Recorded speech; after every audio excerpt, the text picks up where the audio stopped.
Now, let us discuss the treatment of hypoglycemia, where we can treat the patients with mild to moderate hypoglycemia with following the rule of 15. The rule of 15 indicates a method of consuming at least 15 grams of fast-acting carbohydrate followed by a 15 minutes wait. The step 1 is to consume 15 gram carbohydrate. The step 2 is to wait for 15 minutes and relax. Step 3 is to measure your blood sugar again after 15 minutes. And step 4 is, if the blood sugars are below or equal to 70 mg per dl, you should consume another 15 grams of carbohydrate and wait for 15 minutes before measuring your blood sugar again.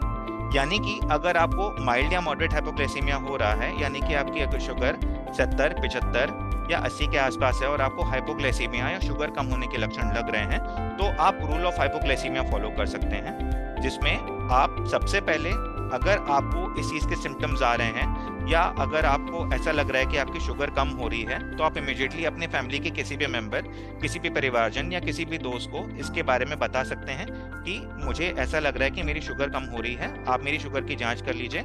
या अगर आप का consciousness level अच्छा है तो आप खुद भी शुगर की जांच कर सकते हैं और उसके आधार पर आप immediately 15 grams of fast acting carbohydrate खा सकते हैं। इनमें कुछ एक चीज़ आती हैं, जैसे शुगर क्यूब्स हो गई। आपके घर में अगर शुगर या ग्लूकोज पाउडर रखा हुआ है तो उसका 15 ग्राम आप पानी में घोल के पी सकते हैं।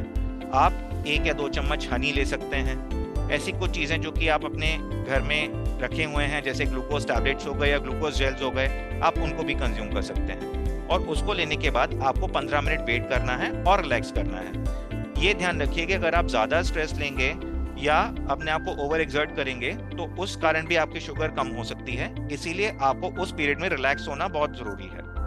आपको 15 मिनट वेट करना है, जिससे कि आपने जो भी चीज़ कंज्यूम की है उसका असर धीरे धीरे आपकी बॉडी पे पड़े। उसके बाद आपको स्टेप 3 फॉलो करना है, जहाँ पे आपको 15 मिनट बाद दोबारा अपनी शुगर की जांच करनी है।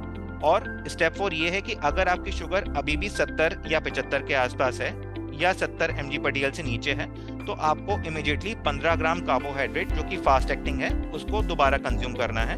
और ये साइकिल आपको दोबारा फॉलो करनी है जब तक आपकी शुगर्स नॉर्मल नहीं आ जाती या 80 या 90 के आसपास नहीं आ जाती। ये एक टिपिकल साइकिल है जिसको आप बार बार फॉलो कर सकते हैं जब तक आपकी शुगर नॉर्मल नहीं हो जाती। आपको ये ध्यान रखना है कि अगर आपकी शुगर बार बार लो हो जा रही है और आपने ये स्टेप फॉलो करके अपनी जो हाइपोग्लाइसीमिया है उसको रिवर्स कर लिया है, तो इसके इमीडिएटली आधे से 1 घंटे बाद आप अपना नॉर्मल मील या आप कोई प्रोटीन स्नैक जरूर ले सकते हैं, जिससे कि दोबारा शुगर कम होने के जो संकेत हैं या जिसको हम रिकरेंट हाइपोग्लाइसीमिया है उससे हम बच सकते हैं। Now let us discuss about the treatment of severe hypoglycemia. The severe hypoglycemia in a conscious person in diabetes should be treated by oral injection of 20 grams carbohydrate instead of 15 grams carbohydrate, preferably as glucose tablets and equivalent.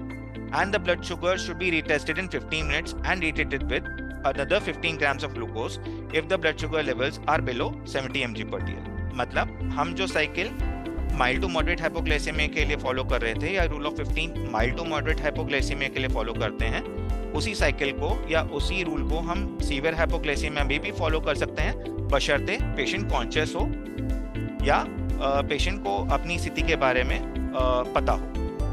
अब हम ये जानते हैं कि जो patients diabetic हैं या diabetes से ग्रसित हैं और जो एक्सरसाइज करना पसंद करते हैं, तो वो पेशेंट्स या वो व्यक्ति हाइपोग्लाइसीमिया के एपिसोड्स को किस प्रकार से नलिफाई या कम कर सकते हैं, उनको प्रिवेंट कर सकते हैं। हाइपोग्लाइसीमिया में occur when the individual exercises without taking any snacks और एक्सरसाइजेस मच लेटर देन और after the usual meals. Exercising too late in the evening should be prevented, as exercising in the evening may cause hypoglycemia while sleeping. If an individual needs to exercise in the evening, excessive exercises must be avoided and the blood sugar levels should be closely monitored before going to sleep.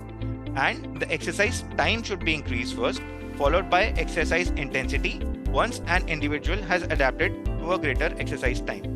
इसका मतलब ये है कि diabetes से ग्रसित व्यक्ति अगर बिना स्नैक्स या मील्स का एक्सरसाइज करेगा तो उसकी शुगर कम होने की संभावना बढ़ जाती है। डायबिटीज से ग्रसित व्यक्ति अगर लेट शाम को या रात को एक्सरसाइज करना पसंद करता है तो उसकी शुगर रात को नींद करते समय कम हो सकती है। इसीलिए अगर व्यक्ति शाम को एक्सरसाइज करना पसंद करता है या उसको लगता है कि शाम को एक्सरसाइज की जरूरत है, तो उसे बहुत ज्यादा रिगरस एक्सरसाइज अवॉइड करनी चाहिए और उसे सोने से पहले अपनी शुगर की जांच जरूर कर लेनी चाहिए। साथ साथ में ये ध्यान रखना जरूरी है कि अगर डायबिटीज से संबंधी व्यक्ति अपनी एक्सरसाइज की टाइमिंग या इंटेंसिटी बढ़ाना चाहता है, तो सबसे पहले उसको अपनी एक्सरसाइज का टाइमिंग बढ़ाना जरूरी है और उसके बाद उसको अपनी एक्सरसाइज की इंटेंसिटी बढ़ाने की आवश्यकता पड़ सकती है। अब हम ये जानते हैं कि हम हाइपोग्लाइसेमिया को प्रिवेंट कैसे कर सकते हैं। What are the steps to prevent hypoglycaemia? The first is patient education and empowerment. The second is frequent self-monitoring of blood glucose, that is SMBG. The third is flexible and rational insulin regimens. The fourth is individualized glycemic goals. The fifth is professional guidance and support. The sixth point is we have to teach the patient caregiver about the symptoms of hypoglycemia and its possible treatment. And the final and the most important thing is the patient alert identification card and glucagon emergency kit or diabetes emergency kit. जो points हैं उनको मैं एक एक करके discuss करूंगा। हमें patient को एजुकेट करना चाहिए कि उसके हाइपोग्लाइसीमिया के लक्षण क्या क्या हो सकते हैं, उनको किन दवाइयां या इंसुलिन के किस डोज पे उसकी शुगर कम हो सकती है, और अगर वो घर पे है और अपनी शुगर चेक कर पाता है तो उसको उस शुगर की रीडिंग के हिसाब से क्या ट्रीटमेंट लेना चाहिए जिससे कि वो इस हाइपोग्लाइसीमिया की संभावना को नगण्य कर सके। इसके लिए उसको बराबर SMBG करते रहना चाहिए, अपनी शुगर्स की मॉनिटरिंग करते रहना चाहिए, अपने डॉक्टर से सलाह लेके अपने इंसुलिन की डोज को और जो दवाइयों के डोज है उसको मॉडिफाई करना चाहिए जिससे कि उसके हाइपोग्लाइसीमिया के जो एपिसोड्स हों वो कम से कम हो। हर पेशेंट का जो ग्लाइसेमिक गोल है वो अलग अलग होता है। फॉर एग्जांपल कोई यंग पेशेंट है तो उसका ग्लाइसेमिक गोल अलग है, कोई व्यक्ति जो कि 60 या 70 साल का व्यक्ति है उसका ग्लाइसेमिक गोल अलग है, कोई व्यक्ति जिसको डायबिटीज है और लकवे से संबंधी है या उसकी एज बहुत ज्यादा है उसका ग्लाइसेमिक गोल्स या जो HbA1c का गोल है वो अलग होता है। तो अपने डॉक्टर से या हेल्थ केयर प्रोफेशनल से पूछताछ करके अपनी जो गोली है या अपनी जो इंसुलिन का डोज है उसको उस हिसाब से एडजस्ट करना चाहिए। बराबर अपने डॉक्टर से या अपने हेल्थ गोल से जो हाइपोग्लाइसेमिया के लक्षण हैं उनके बारे में डिस्कस करना चाहिए और उनके बारे में जानकारी लेनी चाहिए। जो डॉक्टर हैं और जो हेल्थ केयर प्रोफेशनल हैं और जो डायबिटीज कोच हैं उनका भी ये कर्तव्य बनता है कि वो अपने पेशेंट को और उनके जो केयर गिवर्स हैं यानी कि उनके परिवार वाले हैं या उनके दोस्त हैं उनको उनकी दवाइयों के बारे में, उनके इंसुलिन के डोज के बारे में और जो हाइपोग्लाइसेमिया के लक्षण हैं उनके बारे में जानकारी दें, जिससे कि कभी भी पेशेंट को जब हाइपोग्लाइसेमिया के लक्षण हों तो उस समय उस पेशेंट की या उस व्यक्ति की शुगर की जांच हो सके और इमीडिएटली उसका इलाज हो सके। ऐसे पेशेंट्स को या ऐसे व्यक्तियों को ये जरूरी है कि वो अपना मेडिकल अलर्ट आइडेंटिफिकेशन कार्ड जरूर पहने जिसमें उस पेशेंट के नाम, उसका पता, उसका फोन नंबर, उसको किस प्रकार की डायबिटीज है यानी कि टाइप 1 डायबिटीज, टाइप 2 डायबिटीज या लाडा है, और वो इमरजेंसी में क्या क्या चीजें यूटिलाइज करता है जिससे कि वो अपनी हाइपोग्लाइसीमिया को रिवर्स कर लेता है या उसको ट्रीट कर लेता है, उन सब की डिटेल्स उस मेडिकल ID कार्ड में होनी चाहिए। व्यक्ति के साथ या जो भी व्यक्ति डायबिटीज से ग्रसित है उसको हमेशा अपने साथ डायबिटीज इमरजेंसी किट रखनी चाहिए जिसमें कि एक ग्लूकोमीटर, वो चीजें जो कि फास्ट एक्टिंग कार्बोहाइड्रेट्स के रूप में यूज होती हैं जैसे कि शक्कर, ग्लूकोज का पाउडर, ग्लूकोज की टैबलेट्स या ग्लूकोज जेल, वो होनी चाहिए जो कि पेशेंट इमीडिएटली कंज्यूम करके अपनी हाइपोग्लाइसीमिया को अवॉइड कर सके या उसको प्रिवेंट कर सके। So let us now discuss the key messages of this webinar.